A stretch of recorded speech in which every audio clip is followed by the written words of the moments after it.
ไปใส่น้ำลุงสิทาแล้วได้ผลด้วยเขาบอกว่าเดี๋ยวนี้เขาสิบมาเอาไหมท่านมาแล้วคนว่าใช่แล้วมานะจ๊ะท่านเราไปจะเพื่อคนเมาเห็นมียังมันก่อนยืน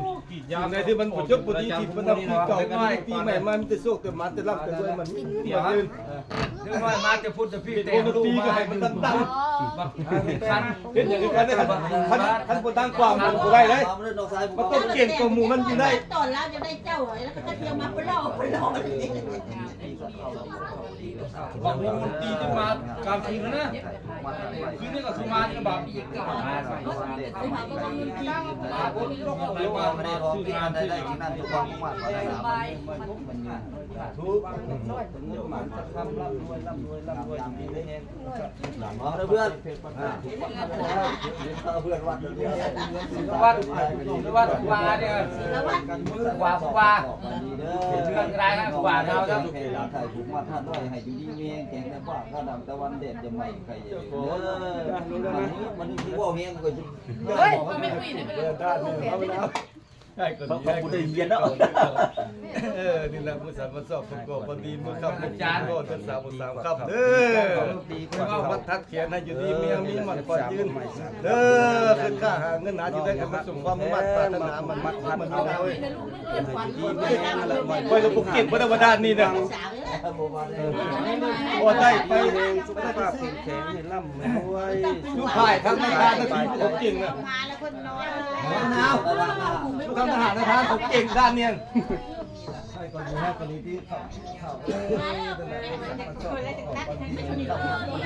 เราเฮ้ยไอ้ทำได้เอาผมเลยมันถือว่าจะตายนี่เลยอันนี้นะคอมแซวครับไปไม่ได้ที่เขาใครใส่ใส่มาอะไรด้วยอยากมาใครอยากมาก็ได้นี่แหละเขาบอกว่าเขาบอกว่าเปลี่ยน3 ครับเด้อโคตรโตเคนก็ภาพเมียว่าเมื่อซื้อนัดบ่สันเพิ่นมาเย็ดนอกในตอนนี้มาพึ่งงานนอนรับเงินหมื่นมาพึ่งงานได้ดังแสนออกบ้านผู้ละป้าเพื่อนเขาเงินทองชูร่ำรวยไปนอนโต๊ะเลยนะเ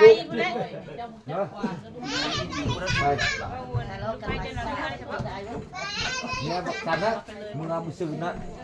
ป้าเพื่อนมาปลูกยางอยู่อันนี้ตะแกรงนะลูกตะพรนั่นน่ะป้าไปเลยฮะล่ะเอาเมื่อให้เจเมื่อให้เจเมียก็เลยยังอยู่ต่อเพื่อนต้องบอกอย่างนี้นะแล้วมาอยู่ในแอร์ไฟแค่เด้อไปก็ได้ขอบคุณนี่หลังพวกทุกคนนี่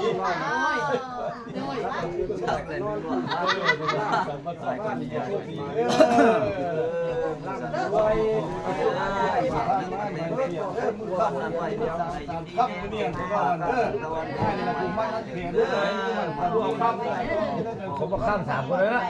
มีชาย2 คนมีคนนึงเอามือด้วยคนนี้ฮะคนนี้ที่เขามักไปพวกเมียผมมักกูได้ไปนะกูหันกูได้ได้เขากูได้ก็กูมักมาเลย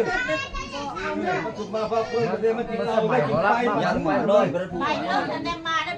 ปีนี้มันจะดีกว่าเอื้อยนะก่อนที่จะมามาไปเอาไปย่างเหรอเอาขนมมาใส่มันอยู่กับหูขนมมาใส่มือลูกบนใจกับหูได้มาเวลาแบบนี้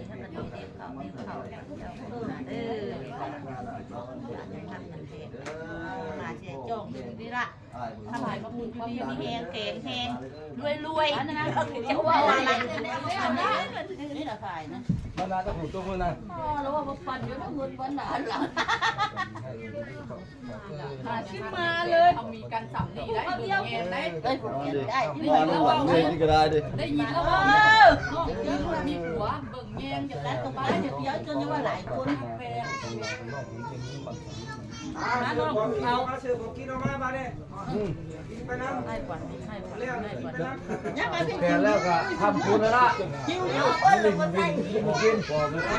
น้อยมันลิงใหญ่แล้วจะพาไปเลยคนยากใหญ่โคตรนั้นนะ เอาไปเดี๋ยวเอาไป5,000 2,000อยู่มาทุกคนแม่ รวยก็จะได้อยู่ ก็ มาไม่ได้ก่อน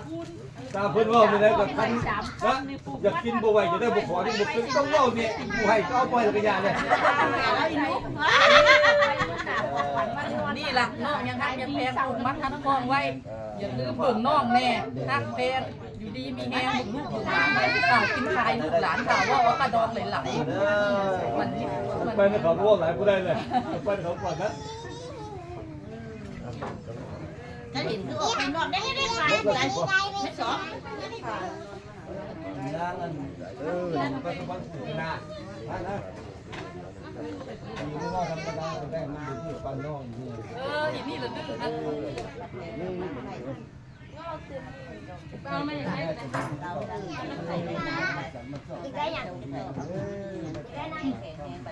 สันวันดี เรื่องนี้เขาม่วนเลย ไปแล้วบักเหี่ยวมา ดูแลกัน มานี่เราจะไปพูดมหาโต วันใดบุตรีสิ่งใดบ่เอามีแต่สิ่งดีๆไปฝึกให้แย่งกันหายพญาติลูกตาอยู่ดีมีแย่งมัน ด้วย บ้านนี้ใส่ธรรมดา กันหลังเราไปเร็วๆนี่ไง ไปเล็กไว้ มา ไปเบาเลือด ไว้ลูกชายปุ๊บคุณบ่เปลี่ยนลูกไม่เข้าใจนะ เพื่อนดูเพื่อนขอบไข่ไข่มาบุ๋มมาเลยไปเพื่อน พอมาแล้วมาให้ได้พอกันมาแล้วให้กัน มีแห้งใส่มันยืนมัน มองก็ยากหัวก็ต้องมองก็ตัวบ่ มีไข่มีสับ ไอ้สามา มาเป็นเรื่องสาย ยามดี สาอะไร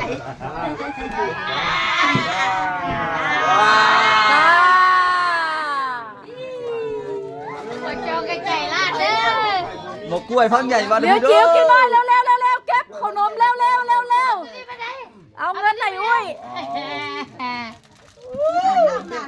กล้วยก็ได้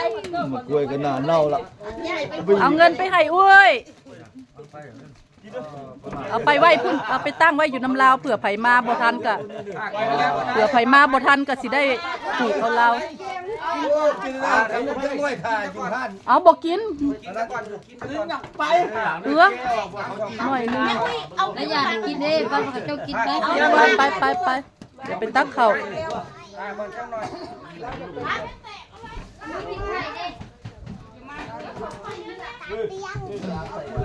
ตัวมาไปบุ้มมีตัวคนเลยมีได้ เอาก็มาได้ที่แม่เลยแม่ก็มาครับ